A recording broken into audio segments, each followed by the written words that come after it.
Have you ever wondered what actually happens when a program runs and a process is created, from a programmer's perspective? It's a fascinating topic, and one I've been thinking about a lot lately. Every process running on your computer starts from an executable file that lives on your disk. That file is loaded into memory, turned into a process, and managed by the operating system. And what's even more interesting, each process is usually created by another process. It's like a chain, one process spawns the next, and so on. By the way, I put together a free cheat sheet listing the main system calls for creating processes, and when to use each. It's linked in the description. In this video, I'll walk you through what happens when an executable file becomes a process in memory. We will look at how this works on both Windows and Unix-based systems. So let's break it down. What actually defines an executable file, and how is that different from a running process? Let's start with the executable file. An executable is a binary file that contains machine instructions the CPU can run directly. If you're writing programs in compiled languages like C, C++, Rust, or Go, your code is compiled into one of these binary files. That's the actual thing that gets executed when you run the program. But for interpreted or virtual machine-based languages like Python, JavaScript, or Java, it's a little different. Your code doesn't turn into a native executable directly. Instead, it runs through an interpreter or virtual machine. That interpreter itself is a native binary. So when you run a Python script, the process that's created is actually the Python interpreter running your script. Now, depending on the operating system, the format of the executable file will vary. On Windows, it is PE, Portable Executable. On Linux, ELF, Executable and Linkable format. On Mac-OS, Mach-O. Each of these formats contains several sections, and they are typically mapped like this. .text, the actual executable code. .data, initialized variables. .bss, uninitialized variables. .raw data, read-only data, and more, depending on the platform and compilation settings. Unlike the program source code where variables are represented by their names, in the executable file, they are represented by their addresses.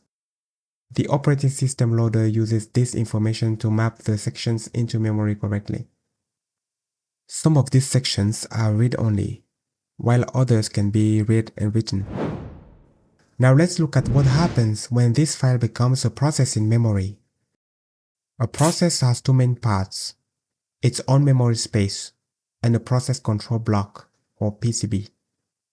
The memory space includes the same key sections from the executable file. These are loaded from disk into RAM by the operating system's loader. At the other end of the memory space, the operating system stores things like program arguments and environment variables.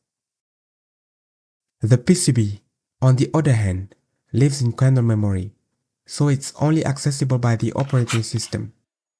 It stores critical information about the process, including process ID PID, parent process PCB pointer, exit code, process state, open file descriptors, CPU registers, program counter, signal handlers, priority, current working directory, and much more. All of this live inside the system structure called the process table, which keeps track of every process currently running. When a parent creates a child process, the operating system records the relationship between them inside the process table. The parent process typically uses system calls to keep track of the child's status. For example, on Unix systems, the parent can call wait or waitpid to pause execution until the child terminates or changes state. These calls allow the parent to retrieve the child's exit code and clean up the child's resources properly. On Windows, functions like wait for a single object or wait for multiple objects allow a parent to wait for child processes to finish. After the child exits, the parent can call getExitCodeProcess to retrieve the child's exit code. This coordination helps manage resources efficiently and prevent issues like zombie processes, where terminated processes remain in the process table without being fully cleaned up. However, They will be cleaned up automatically if the parent process eventually terminates. So how does a new process actually get created from an executable file? It typically happens in two main steps. The parent process's memory and PCB are copied to create the child process. Unique fields like PID and parent process are reset. Then, the executable file is loaded into the child's memory space. Its code and data section are mapped into memory, replacing the copied memory from the parent. Now here is the key point. Duplicating a large process's memory could be expensive, so modern operating systems use a technique called copy on write or COW. It avoids copying everything until it's actually modified. The parent and child initially share the same memory pages, and only when one of them writes to a page does the operating system create a separate copy. How do you actually write code to do this? On POSIX systems like Linux and Mac-OS, you can use the fork system call. It creates a child process by duplicating the calling process. Both processes continue running independently, but they can tell themselves apart based on the return value of fork. The child sees the return value of 0, while the parent gets the child's PID. Here is a simple example. The line printed by the child says PID equals 0, while the parent prints the child's PID.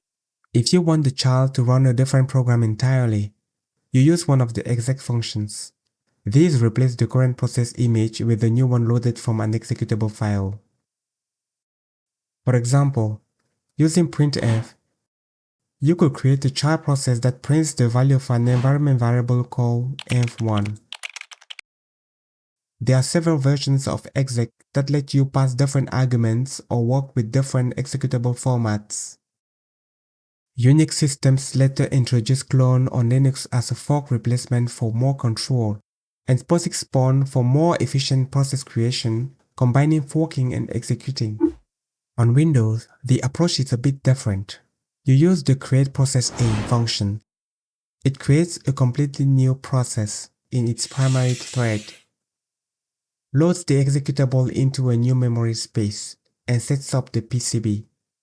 You pass the executable file name and optionally the command line and environment variables. Some parameters are required, but many are optional depending on what kind of control you want over the process. So to wrap it up, it's important to distinguish between the process's memory space and its process control block. Both are key to how the operating system manages what the program is doing. And when creating new processes, remember that not everything from the parent is kept. Certain fields are changed, and memory might be replaced entirely depending on how you load the executable. Check out the description for a free cheat sheet on system calls for creating processes, with tips on when to use each, plus more resources to dive deeper and improve your programming skills. And if you found this video helpful, you know what to do.